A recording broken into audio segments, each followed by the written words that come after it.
And we're back. How are you? Took a little bit of a break, much needed, and we are back. Appreciate you listening. This is episode number 57 of Usually Wrong. This is with Adam Prevade, which is a great one.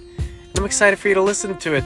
If you'd like to come see me do comedy, you know what you should definitely come to? Well, a couple things. Wednesday, that is a week from today, May 8th, Alana Bryce's Blind Pig Show. I'm doing a short 5 minutes there.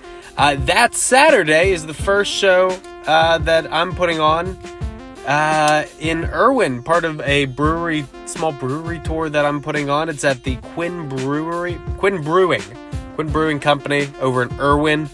If you'd like tickets to that, just tell me and I'll get them to you. And you can have them for free, no charge. It'll be fun. I'm doing a show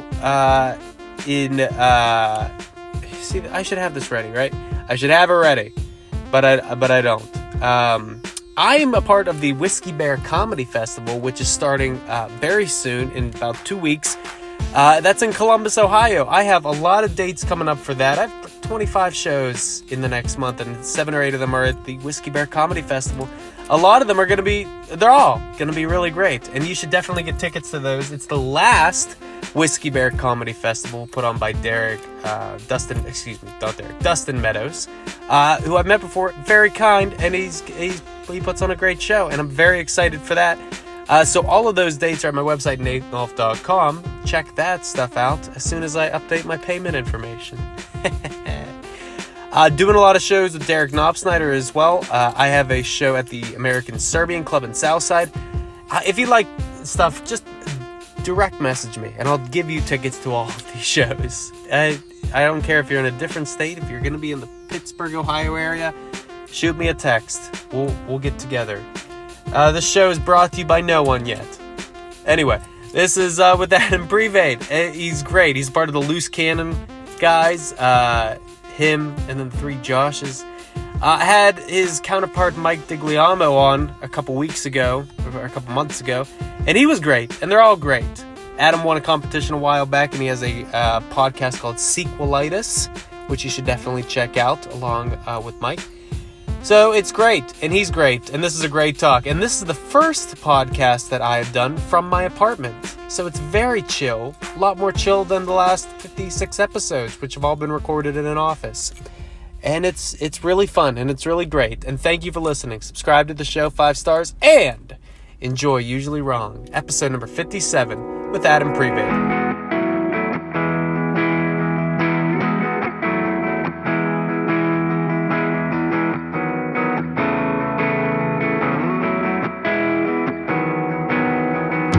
When we finally got down to something which the individual says he really wants to do, I will say to him, you do that and forget the money. Because if you say that getting the money is the most important thing, you will spend your life completely wasting your time. You will be doing things you don't like doing in order to go on living. That is, to go on doing things you don't like doing, which is stupid. Better to have a short life that is full of what you like doing than a long life spent in a miserable way.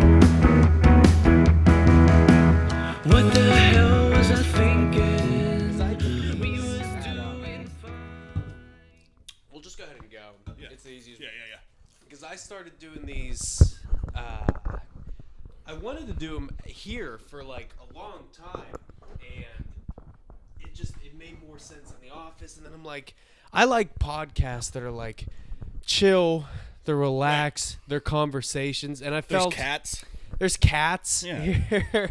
Hi, Bean. I even want because my girlfriend just left to go to the store. I even want her to have dinner. Yeah. For people to eat while we're doing that. That's a good idea. Do you like podcasts that are more like that? Do you listen to podcasts? Yeah, I do. You do? Yeah.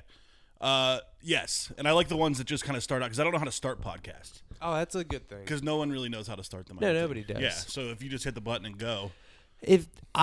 But those are my favorite types where it just feels like a conversation starts, and That's it's not your an podcast. interview. I don't like. I don't know. I've heard so many interviews in my life, Right. And it's to the point I don't want to be involved in another one. Right. I understand. Do you understand? I do. I'm not gonna keep these on the whole time. That's okay. But You I need to. some people say like the audio. You're episode 56. Okay, cool. And like some Hi. people will say they still can't hear me correctly because I'm a bad audio engineer. No one's an audio engineer when it comes to podcasting. It's all just guess and check and trial and error. You got good equipment. Thank you. So I mean, appreciate that. yeah. $125 on Amazon. Woo. You're a working comedian. Thank you. You got that going on. Well, This that's is what it was. great. Like I say stuff too. Like people, like I could have gone and gotten a studio, and paid $125 or paid $75 an episode. Yeah. To do the same exact stuff that we could do right here. Right. You basically need microphones and a working computer. Yeah. Do you have a podcast? I do. You too? I do. Yeah. What is it? We have a podcast, Mike Is Digliano it and I. and some friends the of movie ours. one? Yeah, it's called Sequelitis. That's right. And we just basically pitch a sequel as if we're sitting in Hollywood writing our own movie. Oh, that's right. And it just turns into some insanity. Do you like That's it? I do. I love doing it. I don't know if anybody listens to it. Yeah, I do not we know. watch our stats climb sometimes, and then like some friends of ours from college will comment on it and stuff. Be like, "This is great episode, man." Yeah. But that's fine. It's more for us. Then you get to hear from people too. True. Every once in a while, it's good. Yeah, we like to interact. We do have we pretend to interact with a message board that doesn't exist. So if you pretend you have listeners, maybe they'll come. How long have you been doing comedy? Oh man, I'm up to. I was actually thinking, like, I don't know how long Loose Cannon has even been around. Loose Cannon's been around for probably 2 or 3 years now. Yeah. I've been doing stand-up. My phone's going off. I'm sorry. Fine. That's Okay, it doesn't such matter. bad form. It does not matter at all. I've been doing stand-up for 5 years now. Yeah. I think seriously for the last 2. What do you mean seriously? Like when I first started doing it, it was. I think a lot of people start this way. Like I'm gonna put a show together with some friends. Yeah. And I'm gonna do comedy. And I'm going to do a show in my living room. Yeah, basically. Then, I'm gonna gather all sure. my friends and family at a place and watch them watch me. Is that how you felt like you were doing it early on? For sure, that's how I was doing it early on. Yeah. We didn't know anybody. I mean, I jumped right in. I didn't go to any mics or anything early on Right. because I didn't know. I didn't know what to do. I didn't So know you just anybody. start putting together your own shows. Yeah, we had a guy who owned a bar who let us do a show there at the Obey Yeah. House where you've Oh, been that was there. the one, yeah. Yeah, It's and that's, so fun. Yeah. I think about that show a couple times a month. Yeah, man. Just how fun that room. we have a blast is. there. I mean, it's got it's such a weird vibe. It's so perfect for comedy, but it's also this like really dank, smoky room. It is, but that's comedy. Yeah, That's sure. comedy to me is the small space like that looks like a old parent's basement. Especially here in Pittsburgh. Oh, absolutely. Like because there's no venues for it. absolutely. So you gotta everything's DIY. So you gotta work wherever you can. Right. But that place has like tables and neon lights, so it's like, all right, fine. Oh, yeah. That's all we need. No, that's it. Yeah. And it's a cool intimate space. Yeah, absolutely. And he's been letting us do it now for 5 years. Yeah. So What was the choice? Did you not want to go to open mics? early on, I just didn't know what to do. Okay. Yeah. And then, hey, cat! Oh, look at that! This is awesome. Your cat's licking Isn't me this with nice? its dry. I'm already enjoying This this. is so great. You're the first Hi. episode in With the Kat? apartment Oh, with man. Kat. Bean is the special guest on today's episode. I appreciate. Oh, that's Little awesome. Shout out to Bean. Yeah, I don't know. I was really intimidated by mics at first, and I think anybody new to comedy is For intimidated sure. going into that because it feels clicky. Oh yeah. Some might say it is clicky. And it is. but I think it is. Yeah. But it feels clicky, and like when you're at that point, like in my career, like I started comedy after I started a career. Yeah. So, sure, like, I did too. Getting out late at night and Mm-hmm. sitting there waiting for time wasn't really like my cup of tea at first. How far into a career? I've Was it then been you working started? in mortgage banking now, which is a black hole for almost a decade. So like Oh, I graduated okay, college wow. in 2010. Oh, wow. Got a job and I've been working ever since. Okay. So it's like, and then I didn't start doing comedy until 5 years after that, probably. Oh, So wow. 4 or Yeah. 5 years after that. Okay. So it's definitely kind of the opposite. Yeah. Like looking back, if I would have started comedy when I was like 20 or 21, yeah. probably would have taken some more chances. And Are you envious of people that did start around 22, 23? Because Yeah. then I also look at it as, well, you have more life experience and you could start out yeah, now with almost more to talk about. Right. More to actually influence your comedy. yeah, for sure, because you can't go in blind with it. No. And even when you go to when you first time you get on stage, you're gonna bomb, and you're going to say really stupid sure. shit, and no one's going to think it's funny, and that could be discouraging. Whereas I kind of eased into it my own way, and I could say it's working out. I don't know if it's working out. I don't know what's working out for a comic around here, but you know. Yeah, we're in like a weird space too, where we don't know what's actually doing well. Yeah. I mean, I think you know. I feel it with this podcast. I feel like sure. I feel it. Yeah, I think you're doing well. The setup itself, there's candles and cats and. Do you like it? I White lit Claw. a candle. This is awesome. I lit a candle for Yeah, this. you have to. Anytime someone's coming over, you have to get the candle lit. Exactly. Well, that is part of it. It too. doesn't matter what the company is. It's Oh, just, dude, you know. I love lighting candles. Yeah. I'll light them. My girlfriend and I will light them like in the same format, like here, and then it feels like we're sending them, like you know how like people will send like lit lights in Chinese mountains. Yeah, and, like, you're send welcome signals. here. Right. This is a good place to be. We watch for deals at YankeeCandle.com, and we go and like clean up at like. Do you? Yeah, you get like 3 tumblers for $30 Yeah, or you something. do. That'll last you the Well, summer. candles are expensive. They too. are. You don't realize how expensive No. candles are until you go to buy one for your girlfriend, and then they're super expensive. Yeah, Even or for you go and you buy one for yourself. I'm sorry. Yeah, I shouldn't even be maybe you're sexist about sad. Yeah, or you know whatever. But yeah, you want your house to smell good. When did you start Loose Cannon then? Was that immediate or was that Well, it was about. when did you feel like you had to? So as we continued booking the show at the Obey House, and we got to know comics in the city, so it was becoming kind of a regular thing. Yeah. And then the rest of the group, they don't do any stand up, but they're all hilarious, and we had talked podcasts for years and didn't really know how to jump into it or when to jump into it or what we were gonna do. Yeah. So then You just we knew started, you wanted to do something. right. And then we kind of started it. So Mike ran a freelance company called Loose Cannon Creative, which he still does. Okay. Doing like video work and freelance Yes, production, stuff like yes. that. And we've kind of just rebranded it as comedy. So we're booking shows and we're doing podcasts. We're trying to make it like a multimedia thing, I guess. What is your goal? Like what is I don't like business like a mission statement, but like what is it you want to get done with Loose Cannon? Like what's your real goal with what you're doing? Ideally, I would like to brand it as like a comedy brand, as something like maybe it turns into a group of podcasters or something. We have multiple shows. You know what I mean? I do want to continue to produce shows, whether I'm on them or not, because I really enjoy doing that, especially around here. Because, like I said earlier, you can get creative and find cool venues, Right. And you know the comics around here are willing to work. Sure. And usually pretty and cheap. you have so many too, Yeah. where you can form a show. Right. When you asked me to do the Obey House show, I was like, this is a great lineup of people. Yeah. It makes sense that I'm performing with these people. Yeah. With Kaylee, with Vanessa, I think maybe even Andreas was on that show. Yeah, yeah. So like it makes sense that I'm on the show with these people, and there's so many in Pittsburgh Right. that I talked with Trey McDonough about it. Like you can craft a really good show because you have so much talent. Right. And yeah, Trey's a good example too, because those guys put on what I Oh, think they are the put on best everything. shows in the city. I think they do Even too. their shows where like 10 people show up, they're always a blast. They're a because blast. they put them together awesomely, and that's what you could hope for, I think. In a town that doesn't have any comedy clubs, Yeah. the more opportunity you have to get up that's not a mic, where you can get up and do 10 to 15 minutes. Right. Ideally for a crowd of people that's not other comics, is huge. You know? Yeah, absolutely. So you know, even those shows that I produce sometimes, where a big bulk of the people that come are people that I know, I'm also starting to draw people that are regulars at that bar or regulars in that area who know now that we're putting on good shows. There's different comedians there all the time.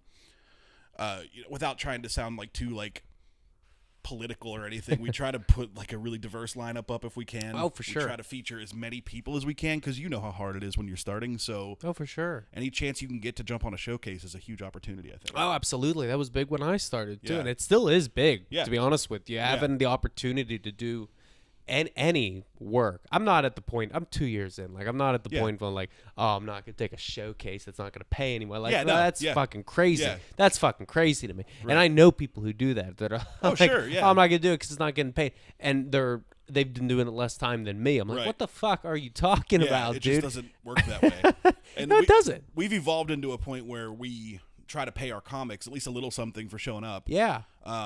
Even if it's $25, it's $25 for 10 minutes of work. Oh yeah. If you call it work. So like we're usually pretty okay with that, but it took a while to monetize a show or two, because I also don't like charging tickets because I don't Okay. like I want to put people in the seats before Yeah. I start really turning that in. If you can like turn it into something that's more regular and people expect it, and you know you're going to pull a crowd in, then yes, let's monetize that show a little more. That's an interesting thing, though.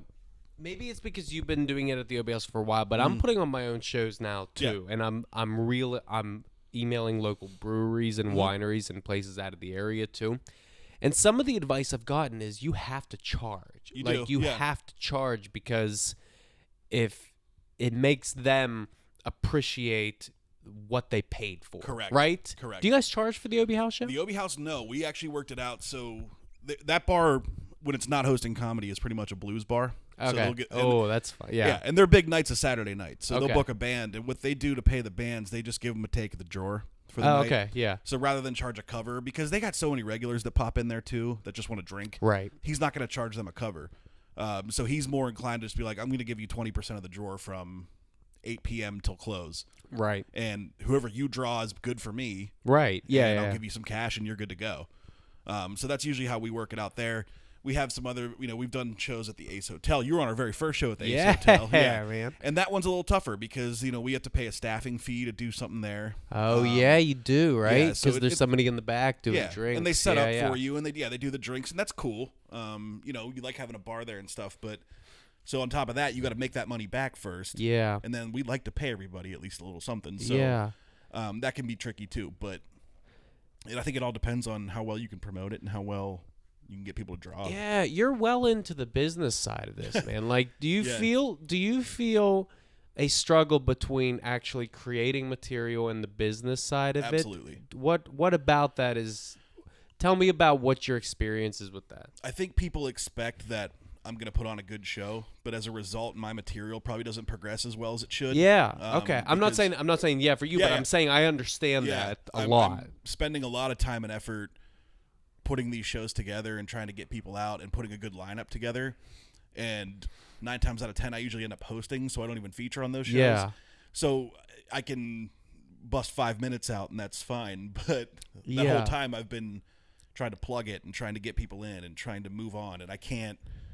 It's hard to balance that for sure. Is that frustrating? It's super frustrating, yeah, but it's also really I'm happy if I put on a good show, even if I didn't have a good Get set. it completely. Like I want people to come to one of our shows and say, this was a great time. Yeah. Let's do this again. You made that a Yeah, great time right. for people. Exactly. Right, And I'm right, confident in my ability to host at least and to do that kind of stuff. But, the other frustrating thing is you spend a lot of time booking a lot of comics and you don't get a whole lot in return from it. Interesting. Okay. And What do you mean? like, for instance, you can throw bones to X amount of comics, but you very rarely get a call back to perform elsewhere. Okay. And I think that's probably just because of the lack of venues and the lack of producers in the area.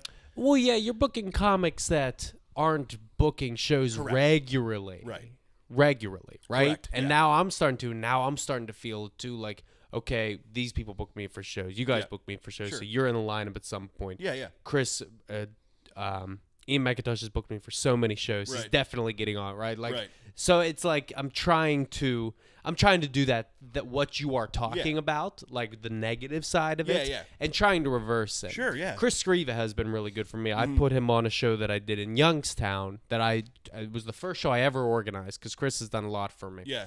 And then he's gotten me some stuff in return. And Right. it's like, if you don't see the trade-off, it could be like, it Correct. could be so frustrating Yeah. too. And then you want to, in the future, reward those people who have hooked you up, too. So, like, I've booked Chris a number of times. I've booked Trey. I've booked Joey. Like, all those guys who have been willing to put me up. Right. But then you run into that wall where it's like, oh, shit, I got to make sure that I'm also not Putting on a out great the same show. lineup every single week. Exactly. Not because they're not good at comedy, because the people that are coming to these shows are a pretty set group of people. Exactly. And they've seen these things before. And it's Right. bad enough they're coming to see me again. So I need to make sure that we're keeping the variety going. Right. For sure. How scripted are you on stage, do you think? When you're performing, how scripted do you think you are on stage? 100%. 100%. Yeah, I don't. I'm not really good at off the cuff, any kind of crowd work type of stuff. Yeah. Or just even being aware of my surroundings. Like, a lot of good comics will go up and they'll just start. Terry Jones is my favorite at it. Like, He's I good booked at Terry. it. He's good at it. Terry's done like an hour and a half for us once at the Obey House just because he wouldn't stop. Yeah. And it was just nonstop. And he worked all his material in, but it was talking about everything around him in the first Yeah. place. That's something I want to get better at for sure. Yeah. But I've focused, especially the last couple years, whether it be in competitions or in getting more shows, to really try to just tighten up my go-to set. Yeah. So I think nowadays it has been more scripted, but Yeah, you're trying to bring an act. Yeah. Like you're trying Yeah. to bring material to. material that's cohesive, that makes sense together, that's not just a smattering of jokes. Like my 5 minutes right now are jokes that have spanned all 5 years Okay. of me doing comedy. Like 2 of them are really old jokes. And Yeah. the rest I've been telling for the last 2 years. And it's just like, I can interchange them now with some new stuff. I know kind of what my brand is, so I'm honing what's in your on writing brand? more. What do you think I your don't know if I brand can is? label it. I know what I'm looking for. I know what I'm trying to get away from. You can get cheap. Like I've a lot of comics start out in the self-deprecating route. Oh yeah, I'm still there. Yeah, sure. Yeah, I'm still there for sure. Oh, I'm never leaving it because it works for me and it does make people laugh. Right. But you got to be really creative with it. And you also, I think, need to, if you're that good at observing yourself, you should be good at observing other things. Yeah. So if you could find jokes about yourself, you could definitely find jokes elsewhere. Right. I don't think a lot of comics should ever leave that. Not necessarily their entire act is self-deprecating, Right. but I think if your entire act is looking outward, Right. I think there's a problem. Yeah, for For sure. most people. And Yeah. that's not a blanket statement. What do I know, right? No. The podcast is called Usually Wrong. But I'm saying that there has to be self-reflection in Right. your act. Yeah. Or else to me, I don't care for it. Like it's Right. not what I want to see in a comic, and not the comic that I want to be. Yeah. Yeah, and I think you need to, like, loosen up, and you need to, I mean, it's cheesy to say, but, like, it is kind of therapy for me. Like, Oh, I for love sure. going up there to talk about some of my flaws and some of the weird shit that's happened to me. For sure, dude. And being able to turn it around and, like, project that on people and make them think it's hysterical. Yeah. Because then you lift up those negative opportunities, those negative experiences, and you Yeah. turn them into something positive, and it's awesome. Oh, for sure. What where do you have people outside of comedy that influence your act? And this is a question I've asked a lot, and I'm trying to get away from it, but I'm curious about it. Where not necessarily content, but do you know who Gary Vaynerchuk is? I don't. He's a big entrepreneur. He invested in a lot of early startups with like Twitter and Uber and Snapchat and everything. And he has a great podcast, and he's very energetic, and he brings a lot of energy to his presence when he speaks on stage. And I try and bring that to my act on stage. I even think of my parents too. My parents are big, They're always not in there. content-wise necessarily, but their demeanor is something important to me on stage. Yeah. Do you have people that influence your act in that way, or even influence your business side of comedy? Yeah, I think because my parents are a prime example because they're awesome and they're supportive. Yeah. It's cool. Like a lot of people are like, oh my God, I don't want my parents. I love my parents come to my shows. Oh, really? And they give me some of the harshest feedback Do they? that I've gotten really from anybody. Really? Yeah, because they can be totally honest with it. They don't know what the hell any of us are thinking. Yeah. And they can tell me, now granted, what they think is funny, what I think are funny might be two different Oh, they're things. different things, for sure. But they can give me genuine feedback about what they felt, and that gives me more of a non-comics perspective. Yeah. And I will take experiences with them too and kind of turn them into comedy. I don't know if I'd ever like say, my mom once did this, Right. but I definitely have those stories in the back of my head that remind me of her, and I'm constantly cognizant of it and the way that she's or her or my dad have like reacted to situations Right. and turning them into jokes. And it's so fun for me if they're at a show and they hear a joke where they're not named, but they know damn well what it is. Like, it's Yeah. something that like I can share sure, that with man. them. That's really cool. Yeah. I also like politics. I don't try You to do get like politics. I follow you on the political. Facebooks. Yeah. I try not to get political with jokes because I think it could come off as hacky, and it's hard to do too. Yeah. Like the lowest hanging fruit is the hardest one to grab sometimes when it comes to politics. But so maybe not necessarily politics, but like social politics. Okay, yeah. Take something that's topical and turn it into a joke, maybe about myself or about a friend or a family member or something. Yeah. And Do you do politics on stage a lot then? not typically, but it's always there. I've never seen you do Yeah, politics like, on stage. And again, that's not. I mean, I would love to. Like, I'll take something that's in, especially when I'm hosting. Yeah. There's a Trump joke in there somewhere. There's somebody Sure. in there somewhere. But, like writing a good joke like with a clean punchline is really It's difficult. so in hard, politics, and now we're in an age where politics means nothing almost the next week. Yeah. Like a political Yeah. topic, it's so much is happening where it almost doesn't even matter. And the line between comedy and reality is really Oh, it's blurred. it's I don't even blurred mean at this that in like point, a man. No, I politics get or a it. joke. It's just like Like, sometimes I'll sit around and watch CNN or MSNBC or something, and like, it's just hours of panels screaming at each other. Yeah, and dude. It's fucking madness. It's also, I think it's also destructive. Oh yeah. Whenever we're talking comedy on stage, it's like I don't want to do any politics. Sure. Yeah, most people want an escape, I think. Yeah, they do want an Yeah. escape, and if you, especially in Pittsburgh, it feels like if you say one thing political, you're going to offend at least 50% of the people. You and you're going could to turn them easily off. alienate half your crowd. Yeah. Right, not even offend them, just alienate Yeah, them. just and they roll their eyes and It's over. or they'll heckle or they'll talk back or they'll whatever, and it's not going to be an organic experience anymore. It's going to be weird. Right. I can't. I also don't feel like I have the looks to say anything about politics. You know what I mean? Yeah. Right. Like, I just don't feel like I have anything to contribute to a political conversation. Yeah, and I do think that, but I don't know if the place is in comedy. You know, What do you like, mean? When I talk about politics, I'm serious. Like I try to separate that part of me from comedy me.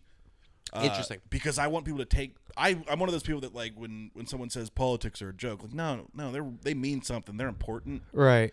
And like all of this shit is important. If you like look past all the yelling on TV and all the For craziness sure. that you see on the internet, like this stuff matters to us on a daily basis. And so joking about it sometimes doesn't seem that productive because you're kind of contributing So to interesting. that loop, you know? So interesting. Yeah. You're right, but look at maybe Jon Stewart on the Daily Yeah. Show. He brought politics to like a whole new level with younger people, or at least from what I saw. Yeah. I got into politics because of Jon Stewart. Me too. I got into politics because of 2008, 2009 Daily Yeah. Show, and that is really the Yes. truth. Like, I can't think of another time where I was actually following what was happening in the Bush presidency. Yeah. You know what I mean? Yeah, Like, yeah. And I don't remember. Because he found that line. Like, I actually Yeah. got to the point where Jon Stewart was my news. He wasn't just Oh my my comedy. gosh, dude! Yeah. Like, every night at 11 o'clock, I'd be there watching because I'd find out what stupid shit was going on in the day. Yeah. And without him, there's a huge void. Like, Yeah. maybe once a week you get like a John Oliver, like a Jon Stewart spinoff, and you get Yeah. some really interesting information. But other than that, like, there are no sarcastic voices for you out there Oh yeah. to kind of appeal to you. Now it almost feels like there's too much. Yeah. Like, it almost feels like there's like way too much. Yeah. Like, people caught on to politics as I can't stand late night shows. I'll say I can't either. Yeah. Nobody's. If I get offered a late night show, nobody's ever gonna listen to this episode anyway. So Right. I'm Yeah, gonna sure, tell yeah. you. Yeah, fuck you. No. Fuck all you. Yeah. But like, I can't watch it, man. Like, Yeah. I loved turning on Fallon before I went to bed when I was in high school and in college and stuff, and I just can't. There's so much, and it's all the same joke too. Yeah. I don't like Trump. Yeah. I hear it every night. Yeah. You know what I mean? I was a big Letterman fan when I was in Were you? high school. And like growing up too, my parents both loved him. Yeah. That was a totally different day because of course he made fun of politicians, but like also like Letterman was known for stupid human tricks and stupid pet tricks. Right. It just this stupid crazy shit that he would do. Yeah. Which was like outside the realm of normal comedy. And then he'd have a celebrity on and he'd talk about a movie, but like anymore, like I love Stephen Colbert. I've always loved Stephen Colbert. But his monologue every single night is just literally combative with Trump. It's fuck Trump, and that's it. I don't like Trump. I'll Right. say it. Sure. I'll go on record. Whoa. Easy. You just alienated half your listeners. Hold on. I doubt it. You have a big Trump base out here. But you're right, man. Like, I don't. Plus, I heard Bo Burnham said this on Pete Holmes' podcast, but he's right. When Colbert went to the Late Show, he had such an opportunity to be. Don't do the Colbert character, Right. obviously, right? But you had so much room to make fun of this late night landscape yeah. of the same white dudes Yep. on Yeah. TV. You know what I mean? I feel like there was a missed opportunity. Yeah, now he still does his character, but without the character. Yeah. Like the whole parody yeah. aspect of it is gone. Yeah. So it's just like, oh, now it's just you. He's just a character. Yeah, the He's just right-wing that guy. pundit thing was funny. That was funny. That's what made it so great to watch the Colbert Report every night. Yeah. And now it's just mad Stephen Colbert. Yeah. And of course he's still funny. Most of those funny, guys are still yeah. pretty funny, but It's just the same stuff. the appeal is weird. Yeah. What do you end up watching on TV? What do you actually watch? I watch so much Food Network. Do you? Yeah. My girlfriend and I sit around all night, watch Food Network. Like, once she finally makes me turn CNN off, because I do watch the drones just yell at each other. Do you really? Oh, yeah, so much. It's usually just background noise, and I'm just, like, laying there, like, eyes wide open, drooling. But, yeah, I love Food Network. Why? I love to cook. I love to eat. Do you love to cook? Yeah, yeah. And you know what? Can I tell you? You look like a cook. Thanks, man. You look like you might, like, maybe it's the beard. Yeah. Have you ever watched Bon Appetit? Yeah. Have you? Yeah, yeah. You know what it is? Uh-huh. I'm so glad you do. Food Network and YouTube food shows are all awesome. Yeah, It's on Viceland. Yeah. Yeah, I love it. Yep. My girlfriend and I we found it, and like the marijuana infused and all of the stuff. It's amazing. I want to try that. There's a great show. I forget the name of it right now, but I watch it all the time on YouTube. Eater produces it. It's these two guys that own a butcher shop in Williamsburg, Brooklyn. You know, of course, because it's like a fancy hipster meat shop, but they go around and they find all different types of people doing some crazy shit with meat. Like what? And one of them was feeding pigs cannabis. Really? Like it was the byproduct of a cannabis farm. That cannot be healthy. It was. It's healthy? It's totally for the pigs, you mean, or for the humans? For the pigs. Yes, because it was totally like THC gone. I don't know much about pot. I don't either. There's really no THC, I don't think, anymore. So they're literally just eating a plant. Oh, interesting. And like there's this like notion that this food's gonna taste like weed. It's gonna taste like weed pork, and it doesn't. It's just it's a different diet, and it's a supernatural diet. And they interesting. Yeah, it's just a way of sustaining. Well, that's CBD oil. Like I would take that a little bit on occasion too. Like there's so many health benefits to it. There's a lot. Right. I like weed. I just don't know anything about it. I can't hang in a conversation with a pot person. I don't know. I can't either. Look at that. That's green. It's green. Give me some of that. I like it. I can't be in a conversation with anybody about drugs. Like drugs and cars are my two. Fucking man, I can't do it. Office chatter. I can't. I know nothing. Yeah. I literally cannot tell you a single thing about my car. Don't tell Chris Scriva that we said that. But I'll tell him. I probably told him. Like I have no idea what you're talking about. That's one of the conversations I get cornered in so much of the time, especially like when you work like a corporate job and you're at like a gathering. And it's just all like boomer guys. They love cars. They love cars. Well, can I tell you something? Yeah. Maybe again, it's the beard. Sure. You look like you could tell me about my Buick. Know nothing about your Buick. I don't. Your Buick's good. Yeah, they are. Good Buick. I just got a Buick. Nice. My Nissan Altima crashed. I have not a Nissan crashed. Altima. The transmission went. Jesus. All right. So the Buick's next for me. Yes. Nice. Well, it's great. They say it's an old person car. That's what I've heard, but I don't know. It might be, but it's great. They have a commercial. One of their commercials is like, yeah, look at that Buick. And they're like, no, that's my Buick. And it's they're like, that's my young riding person into Buick. that stereotype. Might as well. You know what it has? It has Bluetooth. Woo! That is what I wanted. Yikes. I was like, I've never had a car with Bluetooth. I want a car with Bluetooth. My last car, I had a backup camera, and then now my Nissan Altima does not have a backup camera. Yeah, you went backwards. I did, and so I had one installed, like aftermarket. You can get that. You can get that. I had a new like stereo unit put in, like I was like, you got the new stereo. Yeah, okay, so I have Apple CarPlay now. Oh, well, that's what I wanted too. This doesn't have Apple CarPlay, and that's what I wanted. Turns out you can get a base model and just go buy that shit at Best Buy. You can. Yeah. Yeah, you can. And I did. That's awesome. It's fine. You know what I watch while I'm falling? Sometimes while I'm falling asleep, I watch The Office while I fall asleep, Sure. but I also watch Sky News, like the UK news, because you could get a lot as like an app. I love something about British people talking voices? that is so sexy and soothing. and so soothing. Yeah. I will fall asleep immediately. That's awesome. Yeah, and boring. And boring. Yeah, and really boring. Yeah. But really sexy. There's something about. I studied in London for a couple months, and I don't want to brag. Whoa. I don't want to brag or anything. This thespian over here was in London for a few months. Watch out now. My girlfriend's like, here comes one of the Hollywood elites. I heard you studied in London before. I'm Yes, like, you're did. damn right I did. Yeah. You're damn right I did. I spent a week in Sydney once. So Did you? Yeah, Whoa. yeah. We've been everywhere. What are your goals with comedy? Oh man, I don't know. Maybe not loose cannon, but what are stuff you want to get done? I would love to be a comedian full time. I would love to do it as my job. I don't know if that means stand up or not. Yeah. Like if that would evolve into writing for something, or even like if it did evolve into kind of the business of it and producing, I think I would be happy with that. Right. Because you could still do comedy. You could still do stand up no matter what you're doing. Sure. I think I'm proof for of sure. that.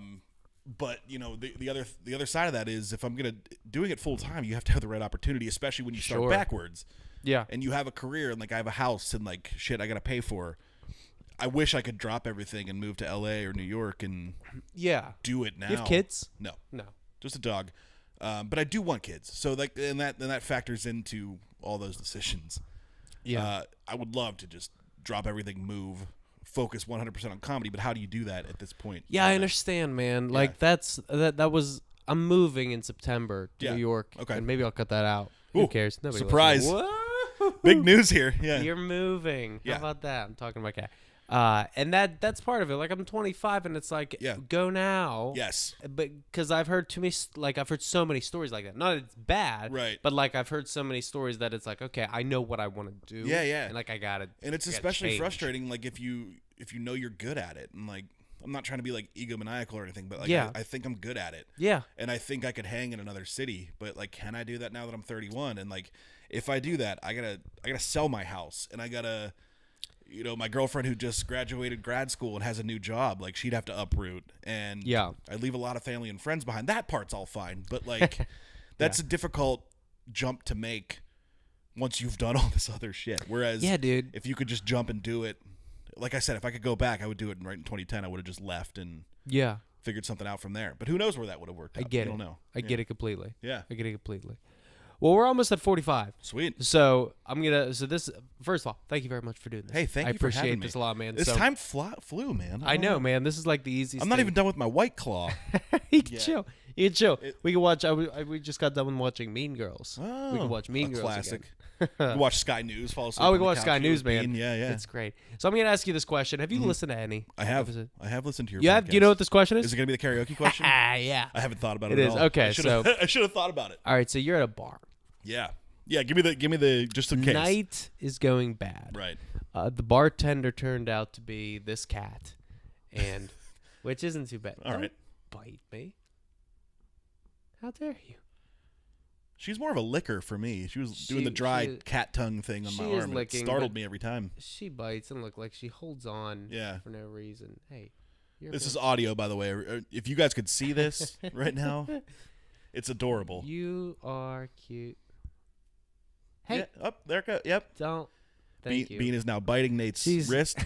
All right, you're at a bar. I'm in a bar. Night's going bad. Yeah. Bartender is a cat. Cat knows how to make no drinks. Sure. Because it's a cat. It is a cat. Everyone's and upset. most cats don't know. Everyone's upset. Yeah. No one can get the cat's attention. Very cute, but we got a sitter. Yeah. And we'd like to be. We'd like to have a night on the town. Yeah. We're going to town.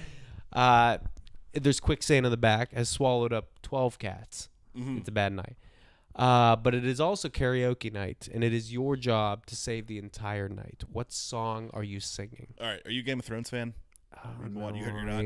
Okay, that was my second choice. I'm not going to go that route. Mostly because I don't know the name of the song. Is it the theme song? No, it is. Everybody just hums the theme song. No, there was a song in the last episode that a character sings because they love to sing songs and stuff. Like the most recent episode, this past Sunday? 2 Sundays ago. 2 Sundays ago. It's about some girl named Jenny.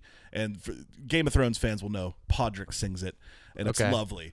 But everybody's been singing it for a week. And Florence and the Machine wrote it. And recorded it, like another version of it. And I feel like that would be topical right here today. Yes. But otherwise, I think a good karaoke go-to is that Hard Fucking song by Tenacious D. You know the what song? Hard Fucking by Tenacious D. I have not heard that song. I like Tenacious D. No. Oh, it's a great one. It's just got swear words. Yes. And every frat guy in the world knows it. And that's interesting. You said a lot of swear words, and I like that. Nobody's ever backed up their answer with there's a lot of swearing. Because karaoke is a time where you could go and you could swear and yell and scream because nobody cares. Do people like swearing at karaoke? I don't know. I've never been to karaoke and people are like, I need to hear a lot of cussing. I guess it may depend on the karaoke night. Yeah, because some karaoke nights are serious, man. Like, you don't want to get in those people's way. But fuck those people. I'll say it. Yeah, I was going to write a bit about it. Fuck the girl who's like, I'm going to shine. Yeah, yeah. It's my night on East Carson Street. These failed theater kids. Exactly, right? that have never gone anywhere. They're just going to get up and they're going to sing Rent songs at the Obey House. Do. Everybody loves them. Yeah. And it's like, go She's really good. Away. For what? What is she good at? What's her name? But I guess you could say the same things about my comedy. Oh, that's hilarious. What's he doing? Where's he going with this? What's he doing up here at the Obey House again? He's doing comedy. Man? Yeah. Do you have anything you want to plug? May 4th, we're at the Obey House. I don't know when this episode's going to be out. Monday. Cool. All right. Maybe even sooner. I'm not sure. this past Saturday we were at the Obey. I'll do it sooner because Yeah. I need an episode this week. You don't 'cause have I've to. taken a little bit of a break. Yeah, there you go. May 4th, we are at the Obey House again for a great lineup. Ron Renwick's doing it with us. Marcus Cox, Jeff Fieldhouse will be on, and Casper. Good comics. It's great, man. All good fun. We haven't been there for a while, so that'll be cool. And then, hopefully just rolling the podcast some more and looking for some new venues and some new Sequelitis. spots. But yeah. That's yeah. great, man. Yeah, Sequelitis is the podcast. That's awesome. If I'm you going listen to put to it in the Nate's. bio and everything. That's cool. It'll be Yeah. great.